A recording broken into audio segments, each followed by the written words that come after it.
തമിഴ്നാട് വോട്ടെടുപ്പിൽ ടി.വി.കെ തരംഗം തുടരുന്നതിനിടെ വിജയെ വീട്ടിലെത്തി കണ്ട് നടി തൃഷ. നിലങ്കരയിലെ വീട്ടിലെത്തിയാണ് തൃഷ വിജയെ കണ്ടത്. ഇരുവരെയും ചുറ്റിപ്പറ്റിയുള്ള ചർച്ചകൾ പുരോഗമിക്കുമ്പോഴാണ് തെരഞ്ഞെടുപ്പ് വിജയത്തിൽ വിജയെ നേരിട്ട് അഭിനന്ദിക്കാൻ തൃഷ എത്തിയത്. തൃഷയുടെ പിറന്നാൾ ദിനത്തിൽ കൂടിയാണ് തമിഴകത്തെ വോട്ടെണ്ണൽ നടക്കുന്നത്. പുലർച്ചെ താരം തിരുപ്പതി ക്ഷേത്രത്തിൽ ദർശനം നടത്തിയിരുന്നു. തമിഴ്നാട്ടിൽ തിരഞ്ഞെടുപ്പ് ചർച്ചകൾക്കിടയിൽ തൃഷയുടെ പേര് മുഴങ്ങിക്കേട്ടിരുന്നു. വിജയുടെ ഭാര്യ സംഗീത നൽകിയ വിവാഹമോചന ഹർജിയിൽ വിവാഹേതര ബന്ധമെന്ന ആരോപണം തൃഷയെ ഉദ്ദേശിച്ചെന്നാണെന്ന് ചർച്ചകൾ ഉയർന്നിരുന്നു. രാഷ്ട്രീയ എതിരാളികൾ ഉൾപ്പെടെ ഇത് ആയുധമാക്കി.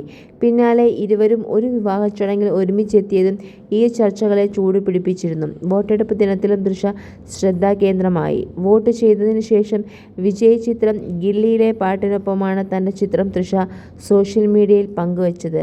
അതേസമയം തമിഴ്നാട്ടിന്റെ രാഷ്ട്രീയ ഭൂപടം തന്നെ മാറ്റിമറിക്കാവുന്ന ലീഡുമായാണ് വിജയുടെ പാർട്ടി ടി.വി.കെ മുന്നേറുന്നത്.